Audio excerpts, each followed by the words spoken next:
Good morning friends. आज मैं आपके सामने 6 मई 2020 का करंट अफेयर्स रखने जा रहा हूँ। इसमें जितने भी इंपॉर्टेंट पॉइंट्स हैं उसको मैं बारी बारी से डिस्कस करूंगा। तो आइए देखते हैं एक एक करके। फर्स्ट है हमारा, UP launched Ayush Kavach app to boost immunity through Ayurveda. UP state ने एक आयुष कवच नाम का मोबाइल ऐप को लॉन्च किया है ताकि हम अपने शरीर की जो रोग प्रतिरोधक क्षमता है उसे बढ़ा सके थ्रू आयुर्वेद के द्वारा, आयुर्वेद के जो तरीके हैं उनके द्वारा। और इस ऐप का लॉन्च किया है यूपी के चीफ मिनिस्टर योगी आदित्यनाथ ने 5 मई 2020 को।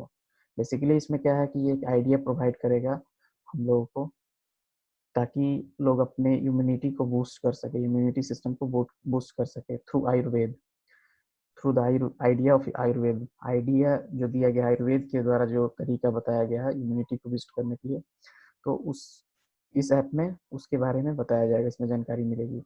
यहाँ से क्वेश्चन बन सकता है कि उत्तर प्रदेश की सरकार ने कौन सा ऐप लॉन्च किया है ताकि आयुर्वेद के द्वारा हम अपनी इम्यूनिटी को बढ़ा सके। तो यहाँ पे हम आंसर कर सकते हैं आयुष कवच ऐप। ओके, उसके बाद अगर हम नेक्स्ट देखें तो हमारा है, professor Saurabh Lodha received 2020 young career award in nano science and technology. एक प्रोफेसर हैं सौरभ लोढ़ा, जिन्होंने नैनो विज्ञान और प्रौद्योगिकी में 2020 का युवा कैरियर पुरस्कार प्राप्त किया है। तो जो ये प्रोफेसर सौरभ लोढ़ा है, ये इलेक्ट्रिकल इंजीनियरिंग डिपार्टमेंट में है आईआईटी बॉम्बे में। तो इन्हें यह अवार्ड दिया गया है nano science and technology for year 2020 के लिए। बेसिकली इन्होंने लॉजिक ट्रांजिस्टर टेक्नोलॉजी के डेवलपमेंट में अच्छा काम किया है। इनका इस फील्ड में काफ़ी अच्छा महत्वपूर्ण योगदान रहा है नैनो इलेक्ट्रॉनिक्स डिवाइसेस के फील्ड में। और ये अवार्ड जो दिया गया है ये department of science and technology के द्वारा दिया गया है, डीएसटी जिसे बोलते हैं। तो यहाँ से क्वेश्चन बन सकता है, which professor got young career award in nano science and technology in year 2020। तो आंसर हम कर सकते हैं professor Saurabh Lodha from IIT Bombay. Okay, next हम देखते हैं, इंडियन नेवी लॉन्च ऑपरेशन समुद्र सेतु। इंडियन जो नेवी है उसने एक ऑपरेशन समुद्र सेतु के नाम से शुरू किया है एक ऑपरेशन। तो इसमें क्या है कि जैसे कि जो भी कोरोना वायरस की वजह से जो भी गल्फ खाड़ी देशों में जो लोग फंसे हुए हैं, तो उनकी मदद के लिए, उन पर निरंतर निगरानी रखने के लिए और उनको वहां से निकालने के लिए ये ऑपरेशन समुद्र सेतु स्टार्ट किया गया है। तो भारतीय नौसेना का इसमें योगदान है पूरी तरह से। जो विदेशों में नागरिक पर कोविड-19 की जो महामारी पड़ रही है, तो उसकी वजह से जो भारत सरकार ने आदेश दिया है कि उन पर निगरानी लगातार वो कर रहे हैं और समुद्री रास्ता के द्वारा उनकी निकासी की उपयुक्त तैयारी की जा रही है। तो उन्हें समुद्री रास्तों के द्वारा वहां से ले आया जाएगा, जिसमें कि जो शिप्स यूज हो रहे हैं उसमें Indian naval ships INS Jalashwa and Magar, ये अभी फर्स्ट फेज में यूज किए जा रहे हैं। उसके बाद और भी डिफरेंट डिफरेंट फेज होंगे और फर्स्ट फेज में लगभग वही 1000 के आसपास लोगों को वापस लाया जाएगा। तो यहाँ से जो क्वेश्चन बनेगा वो बेसिकली ये बन सकता है कि इंडियन नेवी के द्वारा ड्यूरिंग कोविड-19 कोरोना वायरस 19 के दौरान कौन सा ऑपरेशन लॉन्च किया गया था। तो हम आंसर कर सकते हैं ऑपरेशन समुद्र सेतु। ओके, उसके बाद आगे देखते हैं हम, central nominates economic affairs secretary as director RBI central board.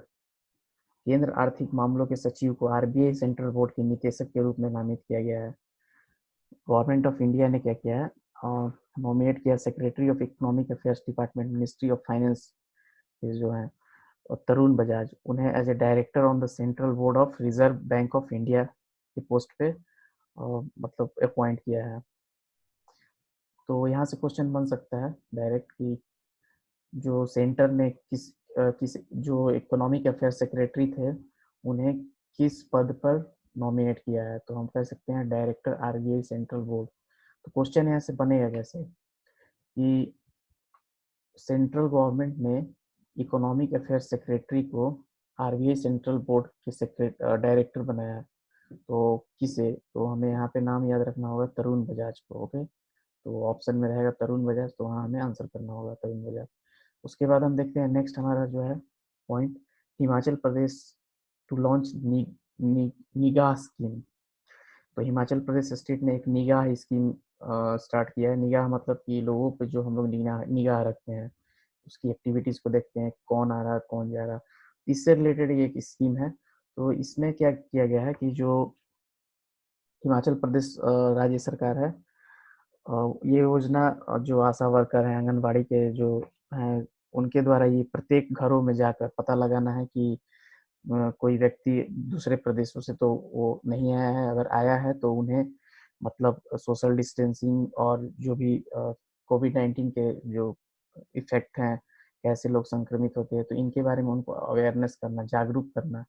तो ये टीम जाकर घर-घर ये पता करेगी और उनको जागरूक करेगी, कैसे बचा जाए, सोशल डिस्टेंसिंग को कैसे पालन किया जाए, कैसे सैनिटाइज़ किया जाए। तो ये ओवरऑल मतलब लोगों को जागरूक करने के लिए ये स्कीम चलाया गया है।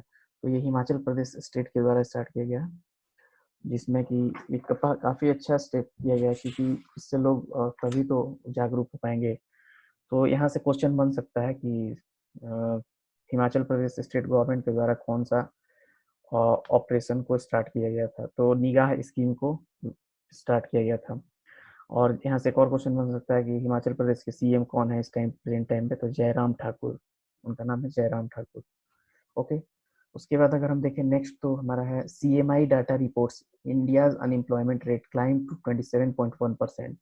तो ये जो बेरोजगारी का जो प्रतिशत है, अनएम्प्लॉयमेंट रेट, वो अभी 27.1% पर पहुंच गया है इस प्रेजेंट टाइम में। मतलब 3 मई 2020 तक जो इसने रिपोर्ट दिया है, वो 27.1% पर जो अनएम्प्लॉयमेंट का रेट है वो बढ़ चुका है।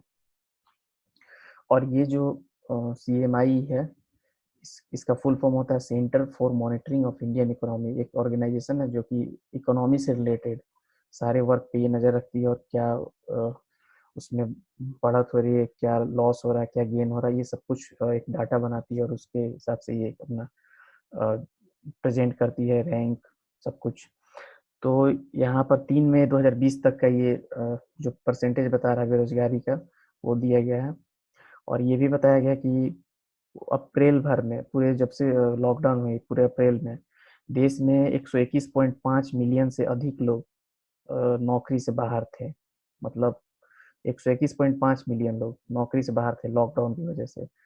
तो यहाँ से मतलब ये एक डाटा दिया है सीएमआई। तो यहाँ पर बन सकता है कि सीएमआई के अकॉर्डिंग जो अनएम्प्लॉयमेंट रेट बढ़ा है वो कितना परसेंट, तो हमें ध्यान में रखना होगा 27.1%। और या पूछ सकता है कि सीएमआई का मतलब जो फुल फॉर्म से भी हमें रिलेटेड आ सकता है कभी क्वेश्चन। ज़्यादातर तो फुल फॉर्म नहीं पूछते हैं, बट मे भी चांसेस बनते हैं आने के। तो हमें ये भी ध्यान रखना होगा, सीएमआई का फुल फॉर्म होता है centre for monitoring of Indian economy. उसके बाद हम देखें नेक्स्ट पॉइंट है हमारा 7th, Russia awarded Kim Jong on its 75th anniversary of the victory over Nazi Germany। तो रसिया जो कंट्री है, उसने जो किम जोंग है, उनको 75वीं एनिवर्सरी पे नाजी जर्मनी पे जो जीत हासिल किए थे उसके लिए उन्होंने अवार्ड दिया है। तो जो रसिया के प्रेसिडेंट हैं व्लादिमीर पुतिन, उन्होंने ये अवार्ड उनको दिया है, जो किम जोंग है उनको इस 75वीं एनिवर्सरी पे, जो कि नाजी जर्मनी के ऊपर इनकी जीत हुई थी। तो इसलिए यहाँ से क्वेश्चन बन सकता है कि किसने दिया ये अवार्ड, तो ये भी क्वेश्चन बन सकता है, और किस वजह से दिया। तो 75 एनिवर्सरी पे किसे दिया गया, किसने दिया, दो क्वेश्चन तो ऐसे हो गया। और किस पे जीत के लिए, मतलब किसके लिए दिया गया, मतलब नाजी जर्मनी के ऊपर जो इनकी जीत हुई थी, तो उसके उपलक्ष्य में, उसकी जो एनिवर्सरी सेलिब्रेट की गई है 75th एनिवर्सरी, तो उसके उपलक्ष्य में किंग जॉन को रसिया ने ये अवार्ड दिया है। तो यहाँ से क्वेश्चन बन सकता है। उसके बाद देखिए, और ऐसे भी हमें पता है कि किम जोंग हमेशा न्यूज़ में रहते हैं, तो करंट अफेयर्स के जो क्वेश्चन बनते हैं वो इस तरह से ही बनते हैं, इस तरह के न्यूज़ जो आते रहते हैं वहाँ से जरूर बनते हैं। उसके बाद हम देखें नेक्स्ट पॉइंट जो है हमारा, वो है Adhir Ranjan Chowdhury took charge as chairman of the public accounts committee. तो अधीर रंजन चौधरी जो है वो कांग्रेस के एक लीडर हैं, उनको दिया गया है पब्लिक अकाउंट्स कमेटी का चार्ज, जिसे पीएसी बोलते हैं शॉर्ट फॉर्म में।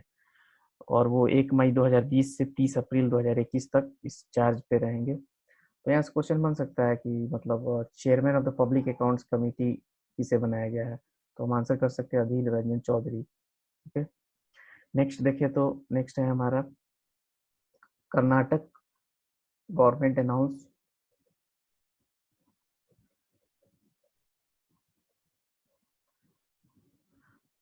नेक्स्ट हम देखें यहाँ पे, तो Karnataka announces rupees Karnataka announces rupees, okay कुछ एरर आ गया।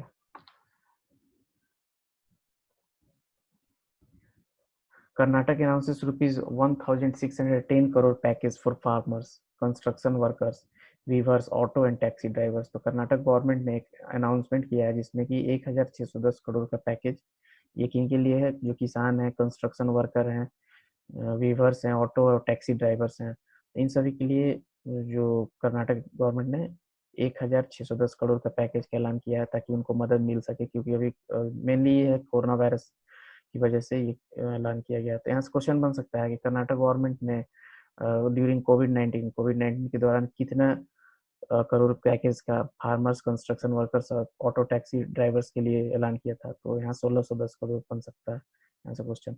उसके बाद हम देखें नेक्स्ट, तो हमारा है discus thrower Sandeep Kumari banned for 4 years for failing drop test. ये स्पोर्ट्स से रिलेटेड है।